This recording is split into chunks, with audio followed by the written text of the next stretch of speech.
नमस्कार दोस्तों। आज हम आपको सुनाएंगे अहोई अष्टमी की व्रत कथा। अहोई अष्टमी का व्रत कार्तिक कृष्ण पक्ष की अष्टमी के दिन किया जाता है। पुत्रवती महिलाओं के लिए यह व्रत अत्यंत महत्वपूर्ण है।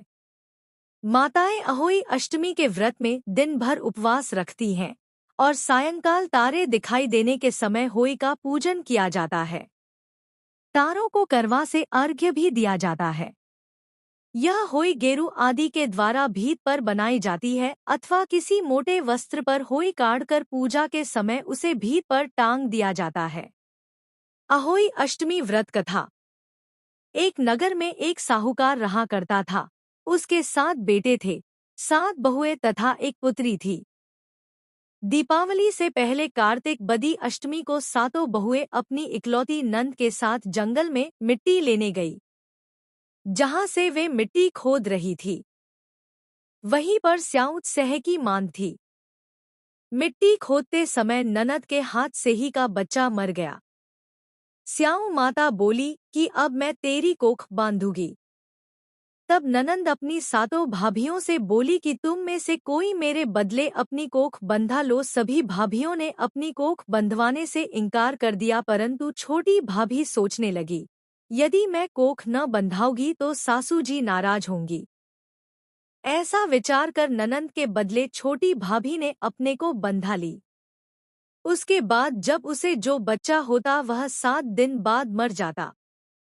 एक दिन साहूकार की स्त्री ने पंडित जी को बुलाकर पूछा कि क्या बात है, मेरी इस बहू की संतान 7वें दिन क्यों मर जाती है। तब पंडित जी ने बहू से कहा कि तुम काली गाय की पूजा किया करो। काली गाय स्याऊ माता की भाईली है, वह तेरी कोख छोड़े तो तेरा बच्चा जिएगा।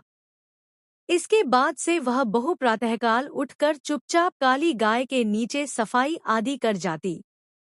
एक दिन गौ माता बोली कि आजकल कौन मेरी सेवा कर रहा है, सो आज देखूंगी। गौमाता खूब तड़के जागी तो क्या देखती है कि साहूकार की के बेटे की बहू उसके नीचे सफाई आदि कर रही है। गौ माता उससे बोली कि तुझे किस चीज की इच्छा है जो तू मेरी इतनी सेवा कर रही है, मांग, क्या चीज मांगती है।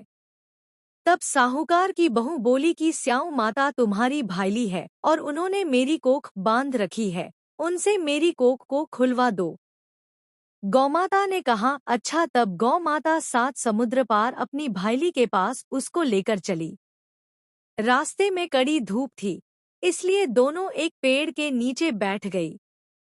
थोड़ी देर में एक सांप आया और उसी पेड़ पर गरुड़ पंखनी के बच्चे थे, उनको मारने लगा। तब साहूकार की बहू ने सांप को मारकर ढाल के नीचे दबा दिया और बच्चों को बचा लिया। थोड़ी देर में गरुड़ पंखनी आई तो वहां खून पड़ा देखकर साहूकार की बहू को चोंच मारने लगी। तब साहूकारनी बोली कि मैंने तेरे बच्चे को मारा नहीं, बल्कि सांप तेरे बच्चे को डसने आया था। मैंने तो तेरे बच्चों की रक्षा की है। यह सुनकर गरुड़ पंखनी खुश होकर बोली कि मांग, तू क्या मांगती है। वह बोली, 7 समुद्र पार स्याऊ माता रहती है, मुझे तू उसके पास पहुंचा दे। तब गरुड़ पंखनी ने दोनों को अपनी पीठ पर बैठाकर स्याऊ माता के पास पहुंचा दिया। स्याऊ माता उन्हें देखकर बोली कि आ बहन बहुत दिनों बाद आई। फिर कहने लगी कि बहन मेरे सिर में जू पड़ गई है। तब सुरही के कहने पर साहूकार की बहू ने सिलाई से उसकी जुएं निकाल दी। इस पर स्याऊ माता प्रसन्न होकर बोली कि तेरे 7 बेटे और 7 बहुएं हो। साहूकारनी बोली कि मेरा तो एक भी बेटा नहीं, 7 कहाँ से होंगे। स्याऊ माता बोली, वचन दिया, वचन से फिरूं तो धोबी के कुंड पर कंकरी हो। तब साहूकार की बहू बोली, माता बोली कि मेरी कोख तो तुम्हारे पास बंद पड़ी है। यह सुनकर स्याऊ माता बोली, तूने तो मुझे ठग लिया। मैं तेरी कोख खोलती तो नहीं, परंतु अब खोलनी पड़ेगी। जा, तेरे घर में तुझे 7 बेटे और 7 बहुएं मिलेंगी। तू जाकर उजमान करना, 7 अहोई बनाकर 7 कड़ाई करना। वह घर लौट कर आई तो देखा 7 बेटे और 7 बहुएं बैठी हैं। वह खुश हो गई। उसने 7 अहोई बनाई, 7 उजमान किए, 7 कड़ाई की।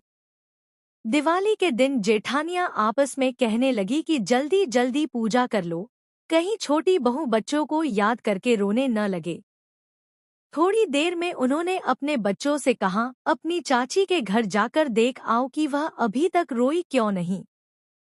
बच्चों ने देखा और वापस जाकर कहा कि चाची तो कुछ मान रही है, खूब उजमान हो रहा है। यह सुनते ही जेठानिया दौड़ी दौड़ी उसके घर गई और जाकर पूछने लगी कि तुमने कोख कैसे छुड़ाई। वह बोली, तुमने तो कोख बंधाई नहीं। मैंने बंधा ली, अब स्याऊ माता ने कृपा करके मेरी को खोल दी है। स्याऊ माता ने जिस प्रकार उस साहूकार की बहू की कोख खोली, उसी प्रकार हमारी भी खोलियो, सबकी खोलियो। कहने वाले की तथा हुंकार भरने वाले तथा परिवार की कोख खोलिए। दोस्तों, यदि वीडियो अच्छी लगी तो वीडियो को लाइक करें और चैनल को सब्सक्राइब कर ले। धन्यवाद।